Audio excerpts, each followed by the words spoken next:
Graça e paz, mulheres de Deus.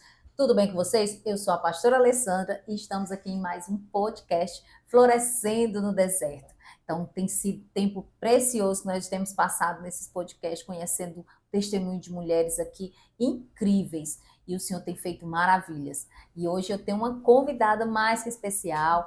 Cada dia que eu trago uma mulher aqui, eu fico mais surpreendida no que Deus faz na vida da gente. Então, hoje, a mãe do Teodoro e do Oliver, a Milka. Seja muito bem-vinda. Obrigada. Que bom, que bom. Fiquei muito feliz com o convite. E para falar para vocês, ela foi a primeira a ser convidada. Fiz esse convite lá atrás, não foi? Foi. E aí veio preparando o espírito para esse momento. E eu sempre falei sobre o gerar esse testemunho que doeu tanto, né? E o testemunho que ele precisa. Um testemunho, ele não foi feito para ficar só com a gente. Ele precisa, como é que se diz? Alcançar mais pessoas. Para que a glória de Deus seja na vida de cada um. Amém? Amém. Vamos começar esse podcast perguntando quem é a Dona Milka. Quem é a Dona Milka? A Milka é casada com o Ícaro, né? Tem 2 filhos, Teodoro e o Oliver. O Teodoro é o mais velho, o Oliver é mais novo. E todo esse testemunho, né, trabalha muito essa questão de identidade, né? Eu acho que quem é a Milka era uma pergunta que eu sempre me fiz durante boa parte da minha vida.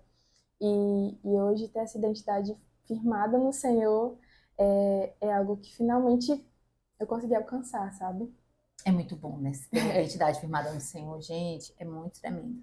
Mas me conta, como foi a tua infância? Como foi ali o comecinho da tua história, né? Como foi esse começo com a sua mãe, né? A gente já vinha conversando sobre as crenças que foram colocadas na sua mente, né? Principalmente sobre paternidade, sobre hoje você saber sobre a orfandade, né? Antes não sabia. Fala um pouquinho a respeito disso pra gente.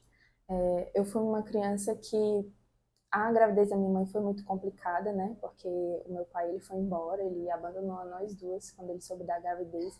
Então, imagina para um bebezinho ali sendo gerado, né? Passar por todo esse impacto hormonal, toda essa oscilação de emoções, né? Querendo ou não, ambas foram abandonadas e ambas sofreram o impacto disso, né? Para ela foi muito difícil. E, querendo ou não, acabou sendo muito difícil para mim, né? Eu acredito que nessa situação, até mesmo a aceitação da criança se torna complicada, até mesmo pelo contexto de sofrimento que ela vinha passando antes de tudo acontecer, né? Pode falar. E aí, como era essa fala, né? Porque você falou ali da gestação em si. Mas aí, com o decorrer do tempo, né? Como foi ser criada com essa mãe solo, essa mãe que foi abandonada, com todas as suas debilidades emocionais que foram impostas a você ainda desde criança, né? Desde o ventre, na verdade. Então, como foi lidar com isso tudo, né? Eu acredito hoje que a orfandade, ela realmente é um mal geracional, né? A minha mãe, ela também sofreu feridas de orfandade. Então, para uma pessoa que tem feridas de orfandade, é muito difícil você criar uma criança. Porque imagina, você não ter aquela base de amor e afeto. Hoje é falado muito sobre criação com apego. Antes não tinha isso. Então, é muito difícil, a priori, você chegar a essa conclusão de, tá, como é que eu vou criar essa criança? Porque você já sabe que a forma que você foi criado não foi a correta. E às vezes o pessoal quer passar de um extremo para o outro. E até você alcançar um equilíbrio é realmente um discernimento que só o Senhor pode trazer. Naquele momento, a gente não estava nos caminhos do Senhor, né? Ela não conhecia o Senhor também.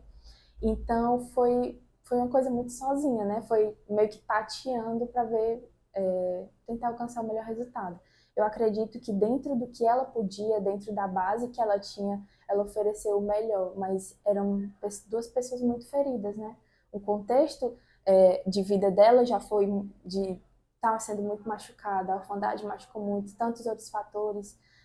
A nossa família, ela carregava, né? Eu creio que já foram Que foram quebradas em nome de carregavam Jesus. muitas maldições hereditárias. Então, muitos casos de adultério, prostituição, eram maldições hereditárias que realmente vinham e impactavam muito a saúde, a base dessas famílias, faziam filhos totalmente sem identidade. Então, a dificuldade dela me criar não foi só pelo que aconteceu na gravidez, mas por todo o contexto de eu não sei como como é que eu posso dizer, um paternar saudável. Eu não tive uma referência de um pai que era amoroso, não tive a referência de uma mãe que era cuidadosa, que reafirmava a minha identidade. No caso da minha mãe, né? Como é que eu vou passar isso para uma criança tendo tido um contexto de trauma tão difícil, né? Então, ela teve que superar essa barreira ainda. Então, foi meio que as duas tentando sobreviver, né? Foi realmente, o deserto foi isso, foi tentar sobreviver em meio a tudo aquilo que vinha, né? Não era fácil, emocional, abalado, todas as duas machucadas, e tentar sobreviver a isso. Então, eu passei a maior parte da minha infância com a minha avó, porque a minha avó não trabalhava, né? Só quem trabalhava em casa era meu avô. Então, não tinha como meu avô sustentar a minha mãe, a minha avó, e ainda tinha as outras pessoas que Estavam na estavam lá. família, né? E como foi que entrou a questão, já pulando um pouquinho, sobre a questão mesmo do homossexualismo, né? Gente, eu sei um pouco da história, ela é minha discípula.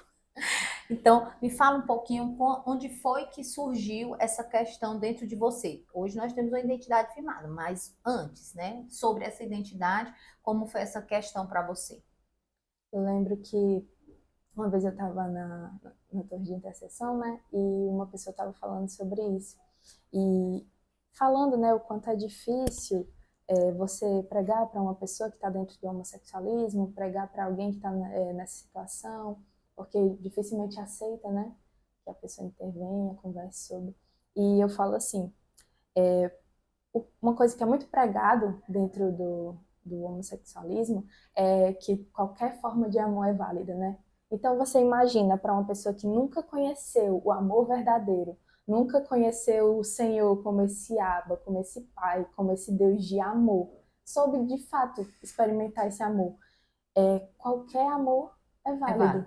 De fato, qualquer amor é válido. E foi na infância que você começou a notar, ter essas mudanças de identidade ali? Foi no começo da minha adolescência, porque durante toda a minha infância eu ouvi muito, por conta de tudo que aconteceu, né? O quanto o homem é ruim, o homem não presta. Para uma família desestabilizada, que tem essas maldições de adultério, prostituição e tudo mais, é muito difícil ter um homem presente, né? Ter um homem que cumpra esse papel de sacerdote, até porque, no caso, né, não tinha essa base cristã.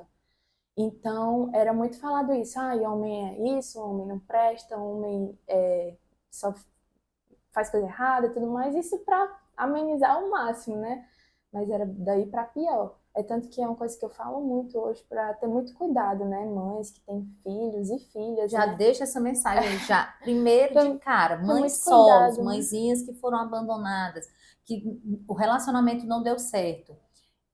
Pode falar, fale para elas ali, Ter que muito eu cuidado para o que se fala, porque a partir daquilo ali, a mentalidade do seu filho ou da sua filha está sendo formada. Então, essas palavras, elas impactaram muito na minha identidade, porque naquele momento minha mente estava sendo formada, né? Então, você crescer sabendo, homem não presta, homem não é confiável, você nunca pode depender de um homem. Imagina isso, né? Na cabeça de uma palavras criança. lançadas por uma autoridade sobre você, né? Então, mãezinha, Exatamente. você tem autoridade sobre a sua filha. Então, observe, tenha muito cuidado com o que você anda falando, profetizando, liberando essas palavras a respeito da sua filha, dos seus filhos, dentro do seu lar. Então, tenha muito cuidado com isso. E aí, como foi a sua primeira experiência com Deus, né? Que foi ainda criança, depois já na adolescência ou já foi antes? Foi antes, na verdade, foi antes. É, Então, você já você, tinha conhecido ao Senhor isso. antes mesmo de começar essas questões sobre a sua identidade, né? Isso. O meu tio, ele foi a principal, né, pessoa que meio que abriu o caminho dentro da nossa família para o evangelho entrar. A minha avó, minha bisavó, que também era Milka, ela era uma mulher de oração e eu acredito que muito da misericórdia que foi lançada sobre as nossas vidas foi por meio da oração dela, sabe?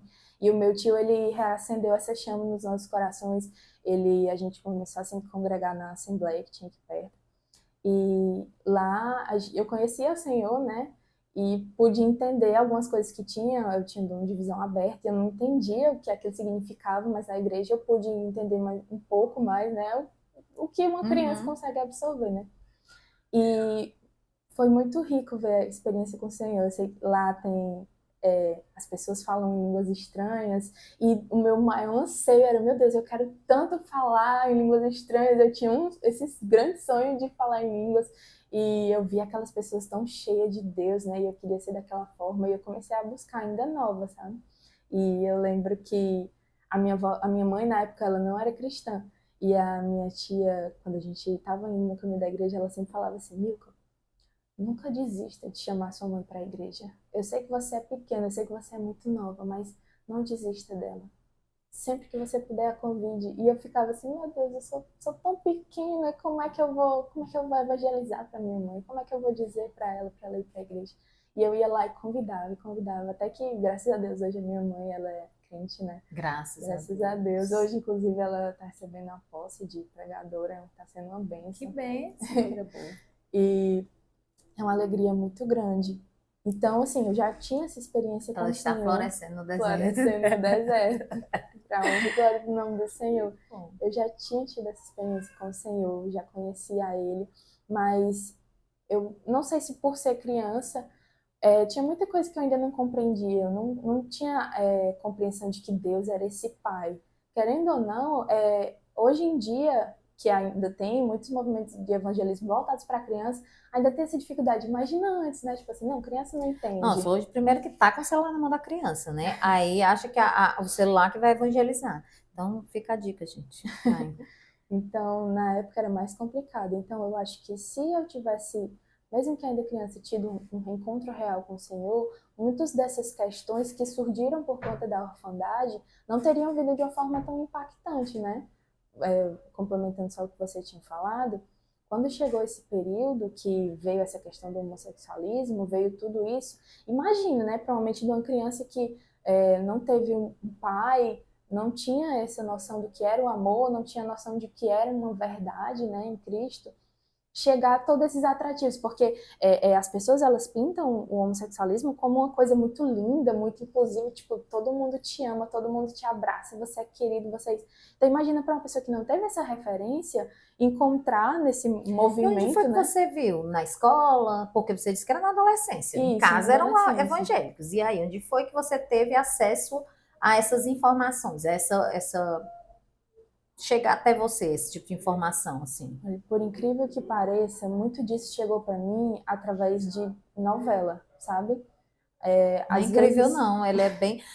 Até porque. Hoje eu não sei, né, como é que você assiste. Eu não assisto fazem, sei lá, 20 anos. Também. Enfim. Mas eu lembro que tinha. As pessoas ficavam torcendo pelo beijo gay. Isso ó, lá em 1900 antigamente, né? Então as pessoas ficavam torcendo para aquela situação, entendeu? Porque eram muito lindas. Eles pintam uma coisa assim mais linda. E as pessoas, as famílias são como é que se diz, as toscas, as alienadas, né? É o que é errado. Né? Lá atrás, imagine agora. E aí, pode continuar. E sobre as novelas, e aí você se Pois é. encontrou, viu através disso. Isso. E aí, muito nova, né? Muito imatura. Ainda era aquela situação, tipo assim, de a gente tá na sala e ai, chegou uma cena que não pode ver. E aí você só dizer para a criança sair, a criança fica com aquela curiosidade. Então, na época a gente já tinha acesso à internet, né? Começou a buscar. E a partir dali, tanta coisa ruim começou a entrar na minha vida, dentre elas a questão do homossexualismo, né? E ela veio justamente por essa ferida de identidade. Eu acredito que realmente se eu tivesse ouvido essa busca mais assídua pelo Senhor, se eu tivesse realmente, pelo menos, tido essa noção de um Deus que é Pai, sabe? Talvez não teria sido de uma forma tão brusca, tivesse caído nessa cilada, né? Porque a gente viu aí, né? Teve a orfandade, né? A rejeição, teve a questão das palavras lançadas, né? Pela sua mãe, que era a autoridade. Aí, mas você teve experiência com Deus, você conheceu esse Deus, mas mesmo assim, ele não foi suficiente no sentido de falta de conhecimento, de experiência mesmo, né? De direcionamento com ele, para que ele lhe preenchesse, né? Gente, dentro desse período da adolescência, 10 aos 17, sei lá, mais ou menos, eu considero, pelo que eu tenho visto, observado, o período mais difícil. mais difícil, porque são muitos os ataques, muitos, muitos mesmo, em todas as áreas. E é muito difícil você manter esse jovem nos caminhos do Senhor e fazer com que ele tenha experiências, né, com Deus, ele tenha as suas próprias experiências, não de ouvir falar, mas de ter, né, essas experiências. E aí, mesmo não tendo essa experiência com Deus, aí você caiu na depressão. Como foi essa questão? Nós estamos, por falar nisso, nós estamos no mês de setembro, certo? Setembro amarelo, prevenção de suicídios, tá? Alguns dos podcasts que nós vamos trazer, acredito que todos do mês de setembro serão nessa área, falando um pouco sobre isso, para a gente poder entender melhor, né, como a gente evitar, como cuidar. Então, fala para mim como foi a questão da depressão, com que idade, mais ou menos, em que período da sua vida, né? Quando eu atingi os 15 anos de idade, eu fiquei sabendo, né, pelo boca a boca, que meu pai tinha falecido, né? E como eu vivia nesse vazio, sabe? Não tinha sido preenchida pelo Senhor ainda.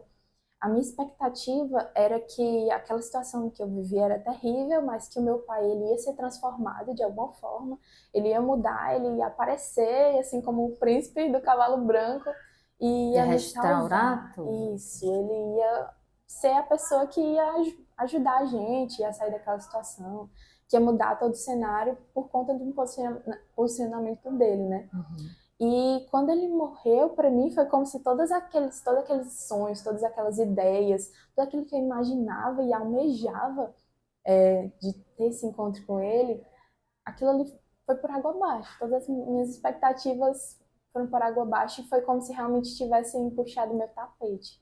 E aí eu me vi ao longo de todo esse tempo depositando todas as minhas expectativas no momento desse encontro, que não poderia mais Não. acontecer, né? E foi aí que a depressão ela se estabeleceu na minha vida, né? Foi muito complicado porque em 2015 veio a questão da depressão e quando foi em 2016 o homossexualismo se estabeleceu de forma Crucial dentro da sua isso. vida.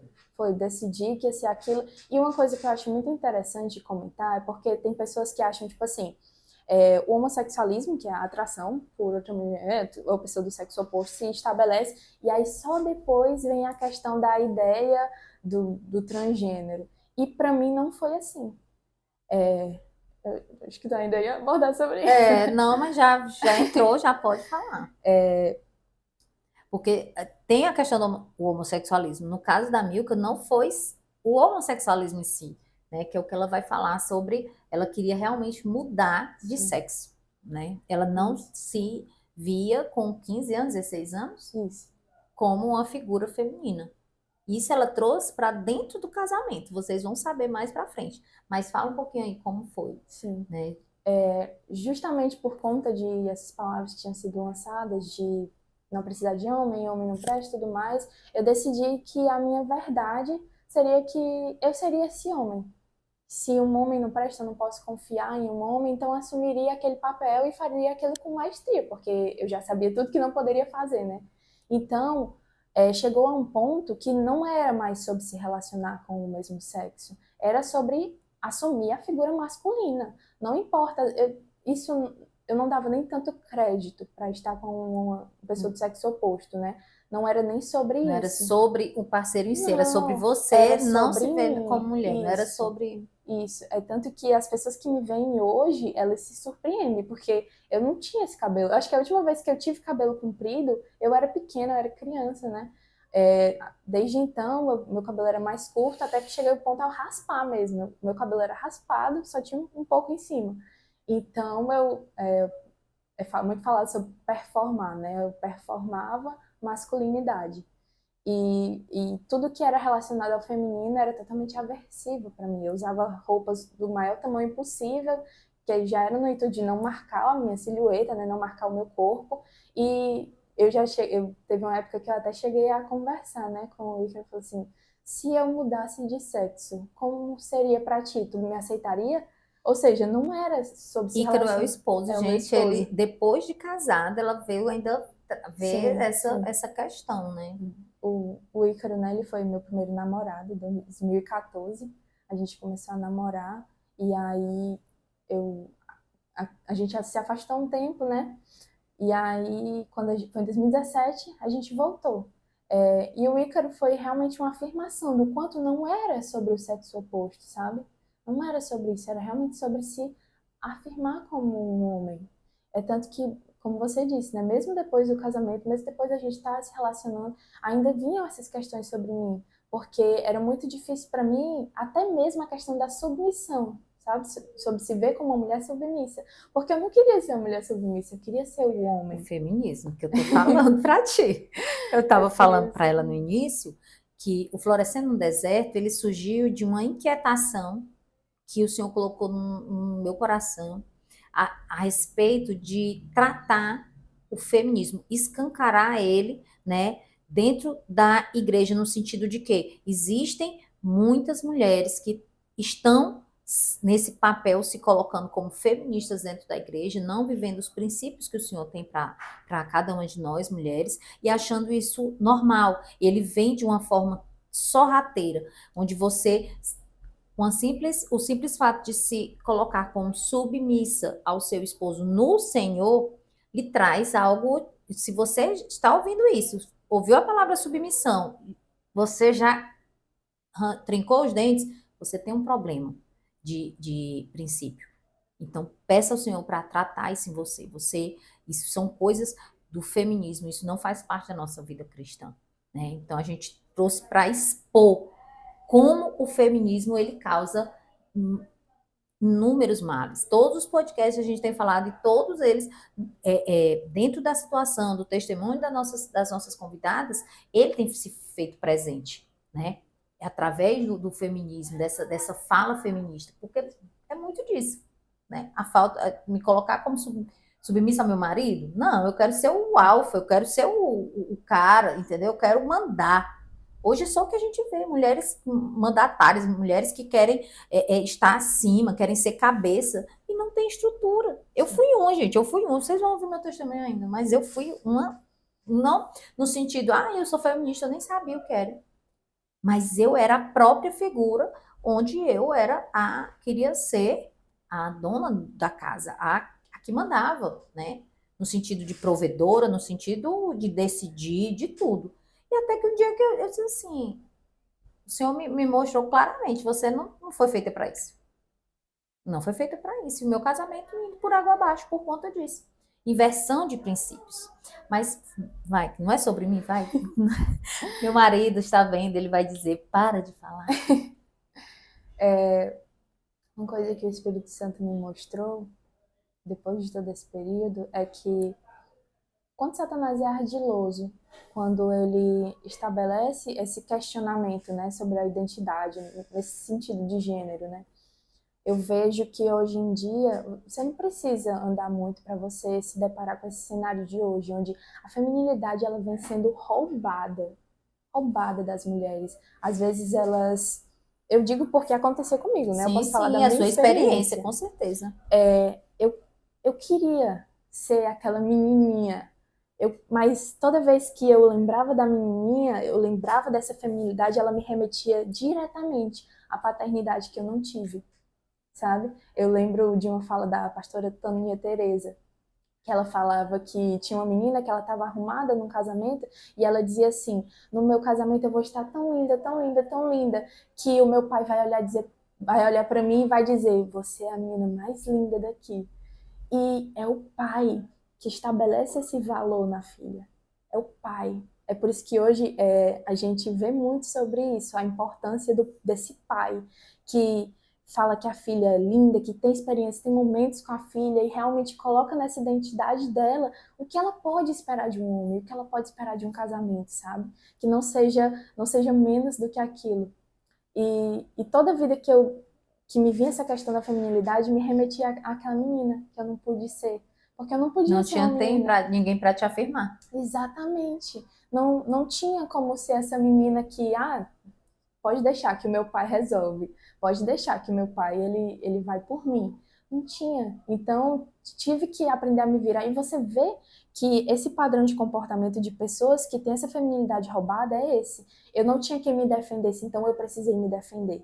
Eu não tinha quem fizesse isso por mim, então eu tive que fazer. Eu tive que me virar muito cedo. Você escuta muito essa fala. Muito, demais. E é isso que acontece. Satanás, ele rouba essa feminilidade, é um ato tão cruel. Você vê que essas pessoas são pessoas que realmente foram ali como uma pessoa que é roubada, que é furtada. E se encontra ali, tipo, meu Deus, eu perdi aquilo que eu tinha. E isso é a feminilidade, é a inocência. E é esse o cenário que a gente vê quando olha para pessoas, como, pelo menos a visão que eu tinha, né? Quando você olha para pessoas dentro dessa questão de mudança de gênero, querer se relacionar com outro sexo, são pessoas com a identidade totalmente deturpada. Eu era uma pessoa com a identidade totalmente deturpada. E hoje eu ainda sofro consequências disso e é o Senhor que tem nos sarado, é o Senhor que tem nos curado, e é o Senhor que nos tem feito permanecer, né? Se não fosse Ele, eu nem sei onde a gente estaria. E aí, a depressão, a ansiedade e 1000 medicamentos. Isso. Como foi isso? Lidar com tudo isso? Esse vazio, essa necessidade de se encaixar, né? Fez com que em 2017 eu tivesse a primeira tentativa, né? De tirar a minha vida, uma vida que não era minha, né? E achava que nada mais fazia sentido. Eu tinha tentado me encaixar em tantos rótulos, tantos lugares, né? Tantos movimentos, e nenhum deles me preencheu. Teve a questão do burnout também, que complicou muito, porque eu acabava colocando tudo na escola e alcancei turma avançada e tudo mais, e era uma cobrança muito grande. Então, além da cobrança que eu tinha comigo mesma, ainda tinha uma cobrança muito grande da escola, né? E aí, quando foi 2017, eu não me encaixo em nenhum canto, nada dá certo para mim, eu não correspondo às expectativas de ninguém, então eu não tenho por que estar aqui. E aí foi a primeira tentativa de Chegou a fazer algo? Sim, sim. Eu fiquei internada. Tomou medicamento? Tomei medicamento. Para tirar? Isso. E o Senhor te resgatou ali? Resgatou. Mas ainda não foi suficiente para você entender o que Ele queria com você, não receber essa chance, né? De estar na presença dele. E aí, depois disso, você disse que em 2017 fez, né, a tentativa do suicídio. Tiveram mais vezes? Não de executar. Não de executar. E aí você também disse que em 2017 conheceu o Ícaro. Isso. Né? Assim, conheceu não, né? Retornou, na verdade. Isso. Então foi antes ou depois? Foi antes. Eu e o Ícaro, a gente tentou começar a namorar, né? Porque como era muito corrido, era uma tentativa. Muita coisa, né? E em janeiro de 2017, a tentativa foi mais pro meio do ano, né? Final do semestre. E era uma coisa que já estava tão fadigada. A pessoa, antes de tentar o suicídio, não existe mais nada que encaixe ali, não existe mais nada que preencha, a não ser o Senhor, né? Mas quando você não conhece o Senhor, não tem nada. Você pode buscar onde for se preencher. E você tenta pegar retalhos. Quando eu vi a peça dos retalhos, falou muito comigo. Porque você tenta ali pegar retalhos e tentar preencher aquilo que tá faltando em você e você não consegue, sabe? E aí aconteceu que depois da tentativa de suicídio eu comecei a tomar medicamento, né? E esses medicamentos eu não sabia, eu fui saber depois. Eles faziam com que a minha fertilidade ela abaixasse até o ponto de ficar quase nula, né? Então eu comecei a ter muito sangramento. Eu não entendi o que estava acontecendo. Quando eu fui fazer os exames, a médica chegou para mim e falou assim: você é infértil, você nunca vai poder ter filhos. E aí eu fiquei, né?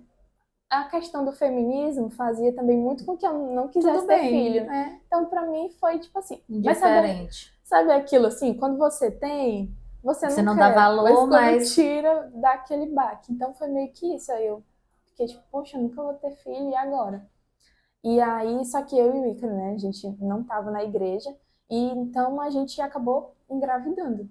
Quando foi em 2017, né? Eu com 17 anos... Você já estava na igreja? Em 2017? Não estávamos na igreja, né? Ainda. E aí a gente engravidou do Teodoro. E eu engravidei do Teodoro com 17 anos de idade. E isso tomando toda aquela medicação. Toda a medicação. Se a gente conseguir fazer a edição, gente, eu vou colocar a foto, tá, Milka? Do tanto de medicamento que ela tomava. Isso foi só na reta final. Quando eu a conheci, ela chegou para mim e disse assim, eu tenho isso, eu tenho isso, eu tenho isso. Eu disse, meu Deus, está viva, Jesus. Só misericórdia de Deus. Né? E aí, conta, E aí foi gerado o Teodoro, isso, e como foi para esses jovens, né? Porque eram muito jovens, né? isso, e foi só Deus.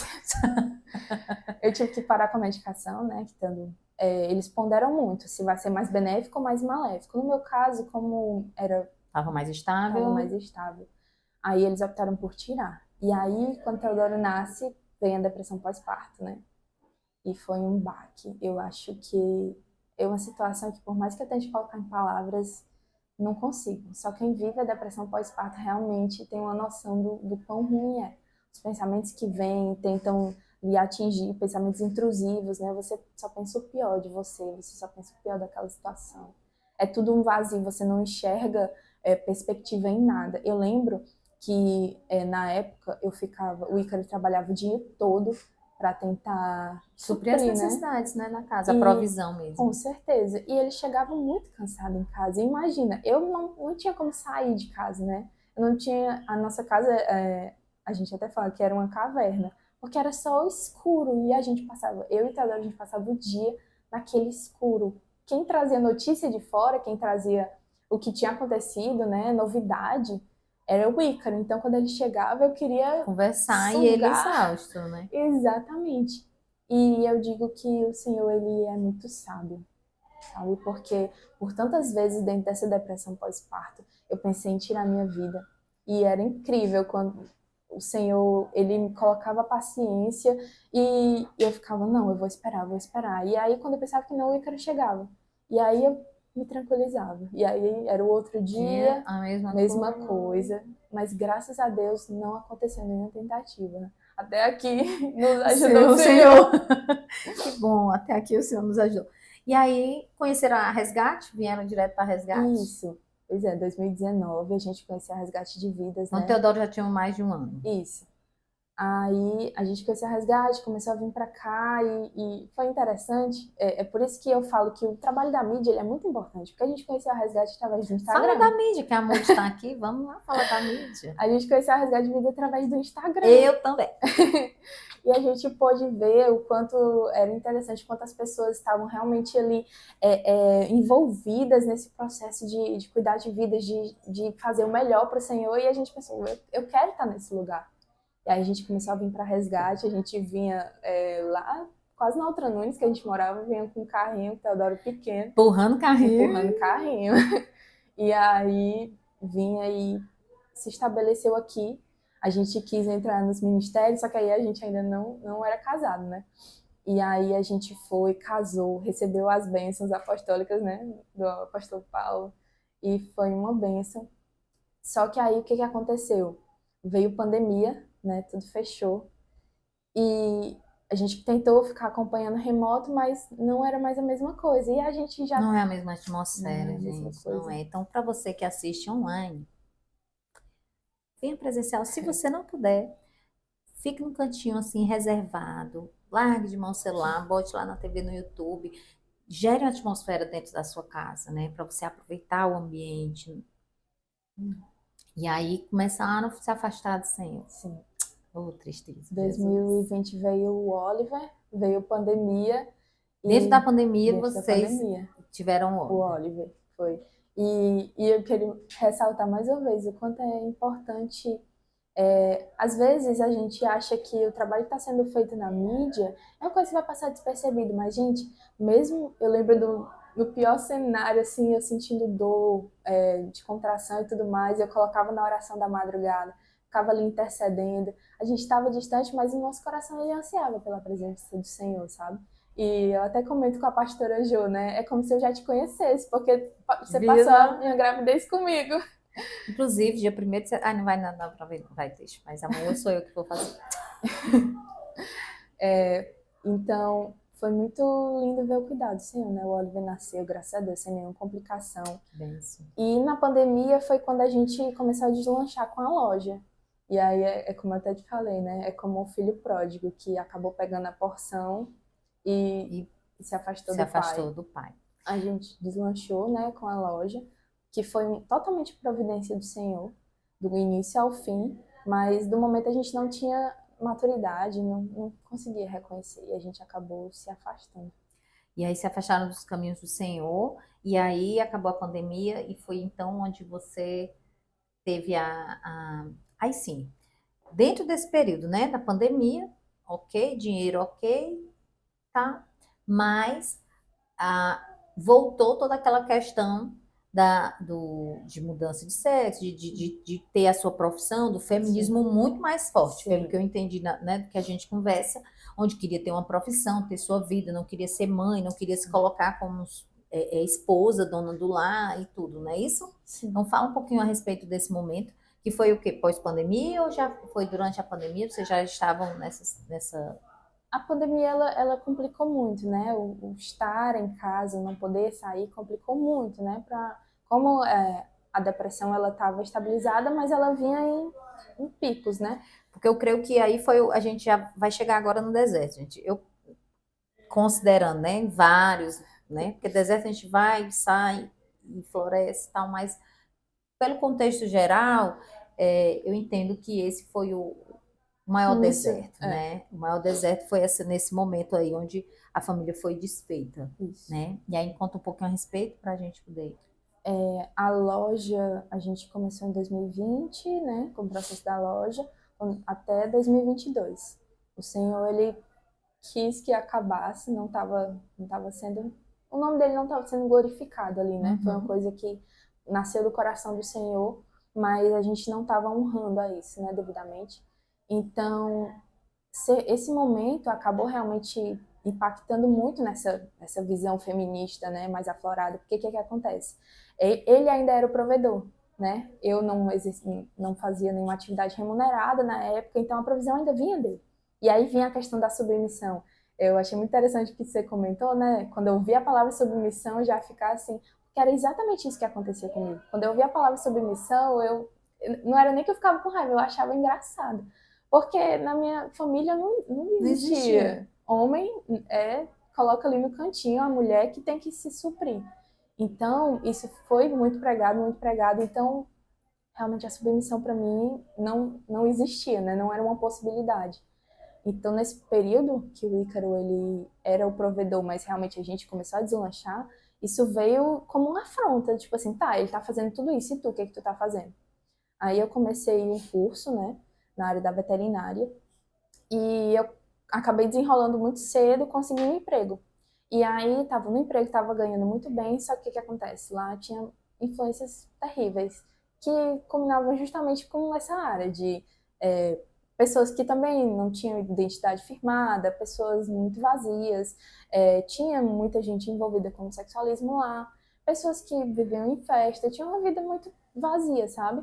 E aí ficava muito aquele questionamento, poxa, tu não aproveitou nada da tua vida, talvez Casou o que tu nova, precisa, teve filho, e aí? talvez o que tu precise é isso, né? Aproveitar, talvez essa tua depressão seja só porque tu não viveu. E começa a surgir... Instigar, né? Exatamente. Vender isso como sendo a perfeição, né? E aí eu chegava na minha casa e a realidade era, né, filho, criança chorando, e tava lá e, nossa, era tudo um mar de rosas. Não, tudo chegar lá, em casa desesperador. Aí chegava lá, poxa, tá tudo ótimo. Tudo ótimo. E eu queria muito pontuar isso, porque eu acredito que para a pessoa que vive nessa situação hoje, é um ponto muito importante. Porque o que acontece?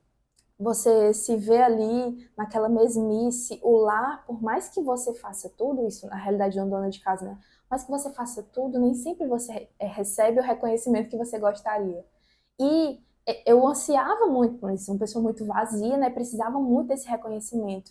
E lá no trabalho... A palavra de afirmação masculina. Exatamente. Sempre buscando a palavra de afirmação masculina. Exatamente. E era o reconhecimento que no trabalho eu tinha. Era uma coisa pequena que fazia, poxa, você é tão bom no que você faz, poxa, você é um profissional incrível, sabe, esse reconhecimento. Isso vinha aí, tipo, vinha como um retalhinho, que ia ali costurando aquele vazio e temporariamente parecia que estava tudo bem.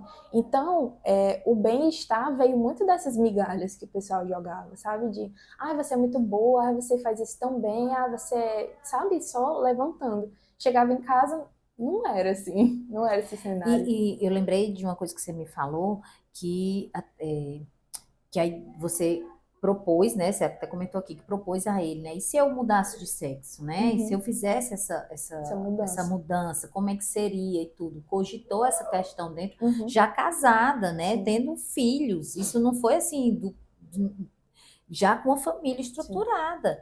Então, olha como que o diabo, o feminismo, tudo, a falta de identidade, a falta de paternidade, tudo vem culminar, porque um abismo ele sempre chama outro, ele nunca é só um, não, vem com uma bola de neve, derrubando tudo.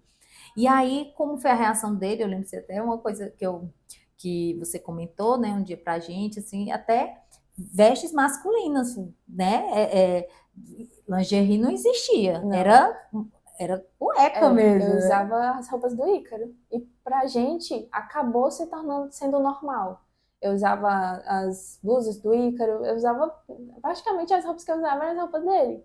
E pra mim tava tudo bem, eu me sentia super bem daquele jeito. É tanto que quando eu tava grávida do Oliver, o meu cabelo não era só curto, não era assim, ele era raspado mesmo, só tinha aqui no meio, tipo um corte masculino Eu mesmo. sei. E era a nossa realidade. Era eu vestida de Ícaro. O Ícaro e o Ícarozinho, Era, ali, né? tipo isso. E aí, como é que ele lidou com isso? Porque ele é muito apaixonado, provavelmente, não queria te perder, né? Quando eu propunha isso, ele ficava muito balançado. Ele dizia, não sei. Porque eu acredito que ele não queria, né? Eu não vejo ninguém se sujeitando a essa situação, né? E acredito que ele não queria, realmente. Não era uma coisa que ele faria de... E ele sabia que eu não colocaria pra frente, né? Foi uma situação que eu acho que não chegou a um nível mais agravante porque não tive incentivo, né? Graças a Deus. Mas aí quando você chegou lá nesse trabalho, nesse ambiente de trabalho, né? Vamos pular um pouquinho, senão a gente não dá tempo de terminar aqui. E aí você conheceu e decidiu se afastar, Isso. né? Deixou o Ícaro, as crianças. Como foi essa decisão? Esse momento, eu creio que foi o deserto. Como foi? Só que você não, lá dentro da situação não via né, estar no deserto, né? Vinha muito desse contraste, sabe? Na mentalidade, como eu falei, né? Na mentalidade de um coração vazio. Lá no trabalho era tudo uma maravilha, em casa era um caos. E não tinha essa afirmação, não tinha esse agradecimento, não tinha essa... Como é que eu posso dizer? Esse elogio, Esse né? elogio é a palavra de afirmação mesmo. E então foi a partir daí que eu fui ficando cada vez mais desgostosa de estar em casa, né? Fui pegando cada vez mais plantão e tudo mais e preenchendo mais o meu tempo na clínica do que em casa. Quando eu fui ver, eu já não vivia mais em casa, eu vivia na clínica e visitava a minha casa. E chegou a um ponto que... E as crianças ficavam com a avó. Isso. E aí a minha realidade já não era mais dentro de casa. Então, mudar para perto do trabalho já não era uma coisa assim absurda, porque eu já praticamente vivia lá. E a gente não estava bem. A gente estava só vivendo na mesma casa. A gente tinha decidido como tipo, a gente vai ficar aqui pelas crianças, mas a gente já não vivia bem, fazia um bom tempo. Então, quando eu optei por sair de casa, ele falou, não, tudo bem, a gente vai tentar se organizar e tal, eu vou te dando apoio enquanto você vai. Ele me deu todo o suporte, ele até fala, né, que ele que pediu o Uber pra mim ir no dia. Ele disse, eu pedi um Uber pra ela ir. Foi. Aí eu me mudei e eu achava que pronto, agora eu tô livre de todas as amarras que me impediam, né? E não, aí foi só realmente o começo do fim. Eu lembro até de uma fala que a menina falou no outro podcast, né? Que ela dizia que achava que pronto, agora eu posso fazer tudo, mas é tão vazio você voltar para uma casa sem ninguém. Principalmente assim como ela também, eu era de uma família muito barulhenta, sabe? Muito cheia de gente e tudo mais. E chegar num lar vazio é desesperador. Porque você percebe que no final do dia é só você. Então ali a depressão realmente tomou de conta. E não tinha nada que eu usasse para entorpecer que pudesse cessar essa dor. Parecia que eu estava sangrando e tentando estancar essa hemorragia com a primeira coisa que eu visse na minha frente. E tudo que eu precisava era do Senhor. Mas dentro do contexto não era nem a opção na época, né? Não era. E aí, como foi esse tempo? Muita farra, Sim. tudo, só destruição. Só destruição. Só destruição, os filhos com o Ícaro, com a avó, e você vivendo a vida adoidado como se achando que era estivesse no auge, né? No auge da sua vida. E onde foi que caiu a ficha? Foram 9 Bom, meses. eu estou no deserto. Eu pensei que estava no oásis, mas eu estou no deserto. Onde foi que caiu a ficha? Eu acho que eu nem cheguei a comentar contigo sobre esse momento, mas analisando depois eu vejo muito como filho pródigo. Eu estava numa festa, sabe? E o que era uma rotina para mim. E naquele momento o Espírito Santo veio ao meu encontro. E eu, ouvindo aquela voz, eu já conhecia a voz do Espírito Santo, já tinha tido experiência com ele. Eu ouvindo aquela voz e eu, sem entender o que estava acontecendo ali. Você veio fazer o quê aqui? Tipo isso. Meu Deus, o que tá fazendo aqui nesse cenário? E naquele momento eu podia entender um pouco do que imaginar, pelo menos, o que aconteceu com o filho pródigo. Ele estava ali de frente para aquela comida dos porcos, de frente para aquela comida suja, e parecia tão atrativo, parecia uma coisa que saciaria ele naquele momento. Mas de repente ele teve esse estar lá de, poxa, na casa do meu pai, eu tinha uma vida tão melhor, e aquele momento ele poderia simplesmente comer a comida dos porcos, se saciar e pronto, aquilo ali podia ser a nova vida dele. Mas não, naquele momento o Espírito Santo colocou no coração do filho pródigo uma sensação de não pertencimento. Naquele momento ele lembrou que ele era filho de um homem que podia dar para ele coisas muito maiores do que aquela. E foi isso que aconteceu quando o Espírito Santo se encontrou comigo naquela festa. A partir daquele momento, eu que antes me sentia totalmente incluída naquele cenário, parecia que era uma figura totalmente perdida, totalmente à parte. E eu comecei a me questionar, o que é que eu estou fazendo aqui? Não é o que é que o Espírito Santo está fazendo aqui, o que eu estou fazendo aqui? Por que eu estou aqui? Por que eu estou nesse cenário? Por que essa é a minha vida? Eu não me encaixo aqui, eu não faço parte disso. E aí fui embora, fui para casa. E aí eu tive uma conversa com a minha mãe nesse dia. E ela falou para mim, acorda para a vida, o que está acontecendo? Olha o que está acontecendo, olha o cenário ao teu redor. Os filhos abandonados. Sim. Tá? Então, assim, difícil hoje mensurar isso. Hoje é difícil, não é? Ficar longe do Oliver, do Teodoro. É algo inimaginável, né? Você deixar duas crianças pequenas. Ele era praticamente recém-nascido, assim, muito novo. Ele tinha 1 ano? 2 anos. O Oliver tinha 2 anos já. Então, assim, imagina o que é a estrutura, né? A falta dessa estrutura familiar não ocasionou nessas crianças, o que aconteceu. E aí você veio aqui para a semana de oração. Sim. E eu vou confessar para vocês aqui, nosso tempo está já bem curtinho aqui.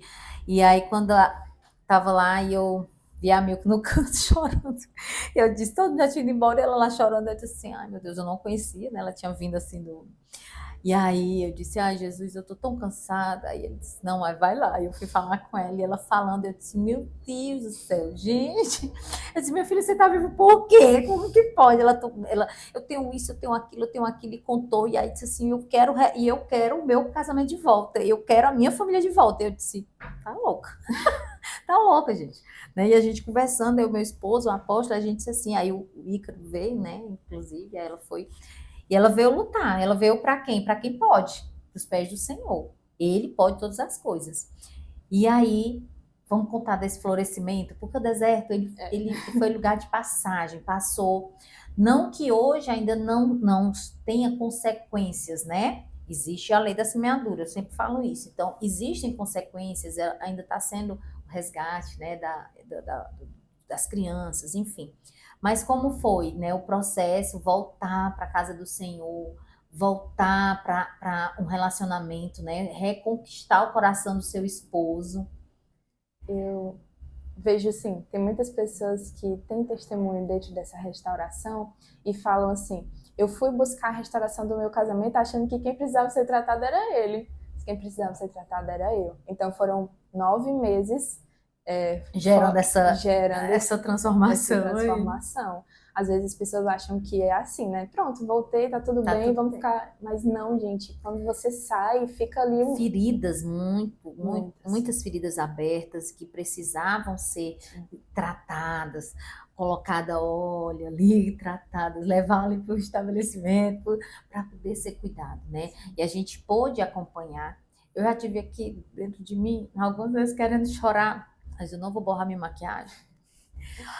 Porque para a vida de um pastor, de alguém que cuida de vidas, ver, né, o casamento de vocês, né, eu ver uma família restaurada, ver um casamento restaurado, ver hoje essa Milka, essa figura feminina, essa beleza toda, né, assim, é constrangedor, né, no sentido de que, poxa, o Senhor, ele faz maravilhas, né, ele faz coisas tremendas, e saber que a gente não teve nada a ver com a gente, mas que a gente está no caminho, né? Tá conseguindo ajudar de alguma forma vidas.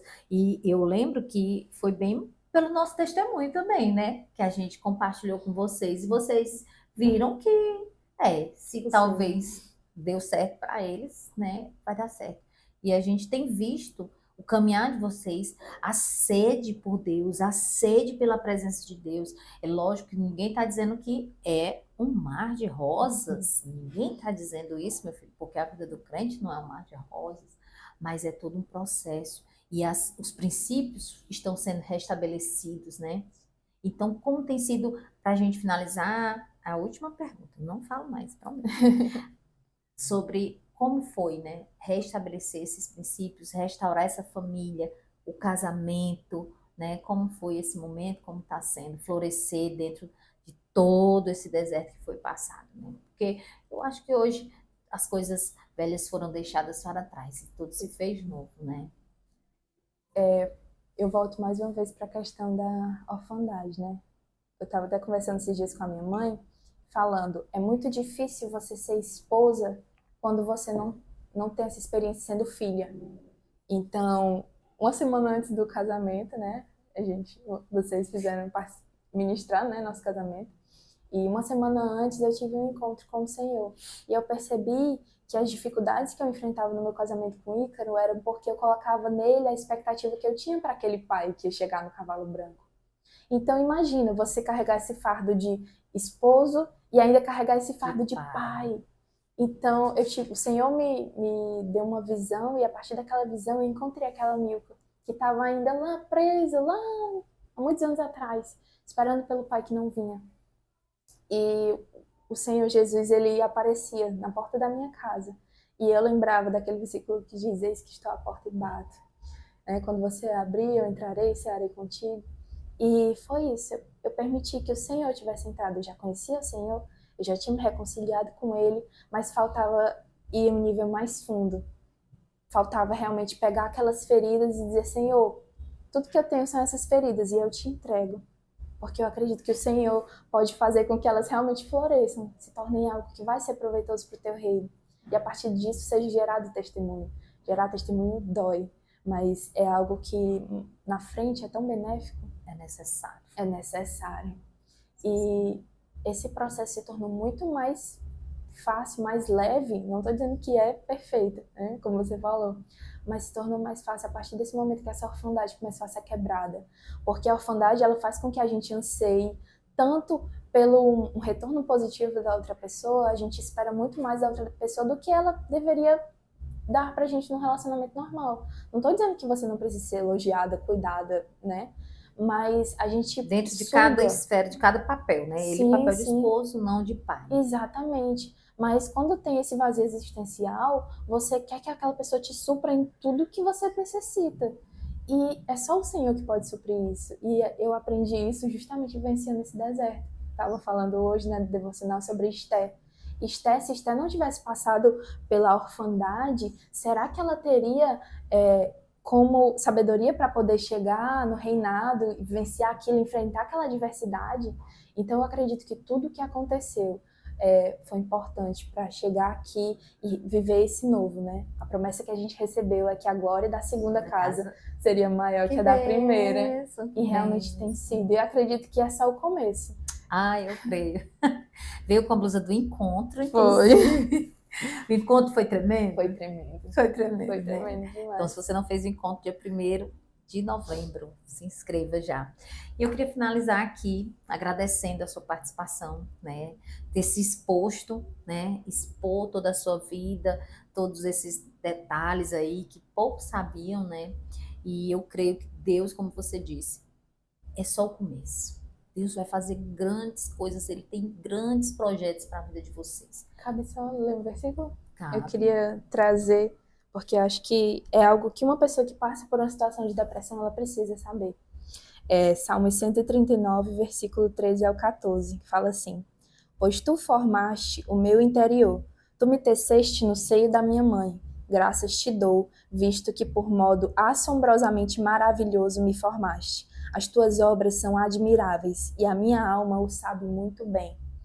Eu vi um vídeo do pastor Júnior, né, que fez o Café com Deus Pai, que ele dizia assim: eu não fui, a minha gravidez não foi planejada, meus pais não me quiseram, mas eu tinha um Deus que antes mesmo de eu ser gerado, ele já sonhava comigo, ele já planejava o meu nascimento, ele me formou e eu consigo imaginar a alegria que ele sentiu naquele momento. Então, para quem está nesse cenário de depressão, de ansiedade, não sabe como sair dessa situação, existe um Deus que, ainda que você olhe ao seu redor e não veja essas pessoas te amando, te cuidando, te tratando, mas existe um Deus que ele está de braços abertos, querendo cuidar de ti, querendo depositar esse amor dele em ti, esse amor que é verdadeiro, que é único, que é uma experiência que depois que você vive ela, você não quer mais sair. Amém, glória a Deus. E essa foi a sua mensagem, mas eu queria que você trouxesse também uma mensagem de esperança para as mulheres que estão nos assistindo com casamentos destruídos, famílias totalmente, né, maridos que não estão. Eu conheço várias que nos assistem, inclusive, que os maridos estão com amantes, que estão com outras, né, vivendo aí, foram abandonadas. Então, fala para elas que o Senhor ainda faz. Ele restaura vidas, né? Ele restaura casamentos. Então, deixa essa sua mensagem aí, ore aqui por nós. Amém. O Senhor, ele realmente... Sabe, eu recebi uma vez uma mensagem sobre se mover no sobrenatural. Quando você se move no sobrenatural, é você ir além do que as outras pessoas conseguem enxergar, além das expectativas dos outros. Por que às vezes esses momentos que a gente vive de deserto são no secreto? Porque nem sempre a promessa que foi te feita, a pessoa que está aqui vai acreditar, a pessoa que está ali vai acreditar, mas tem um Deus que te guia. Se você fechar os olhos para essas influências externas e caminhar confiando no Senhor, é Ele que vai te dar o direcionamento. E esse foi o direcionamento que o Senhor me trouxe. Eu vivia num cenário onde ninguém acreditava na restauração do meu casamento. Era eu e a minha mãe ali pelejando e orando. Eu também não acreditei não, gente. No começo eu disse, meu Deus, é impossível, vai. E a gente caminhou no impossível. A gente realmente se moveu no sobrenatural. E foi o Senhor que deu esse direcionamento. Então é isso. Talvez as pessoas ao seu redor não acreditem na restauração, não acreditem que o seu esposo vai mudar ou a pessoa pela qual você ora vai mudar. Mas ore ao Senhor, porque Ele é o Deus do impossível. Ele é o Deus das causas difíceis, das causas impossíveis, das causas improváveis. E hoje eu e a minha família, nós estamos aqui como pessoas que eram improváveis. E hoje, para a honra e glória de Deus, somos filhos. Amém, glória a Deus. Muito obrigada por ter vindo. Deus abençoe sua vida. Muito obrigada a você que está nos assistindo, que está nos acompanhando. Vou pedir mais uma vez, clica aqui, ó, compartilha esse vídeo, curte nessas mensagens, comenta. O YouTube ele vai entender que você está gostando, que esse conteúdo ele é relevante se você compartilhar, se você comentar. Então, não deixe de deixar o seu comentário aqui, tá bom? Então, até o próximo podcast. Foi isso. Um beijo, a paz.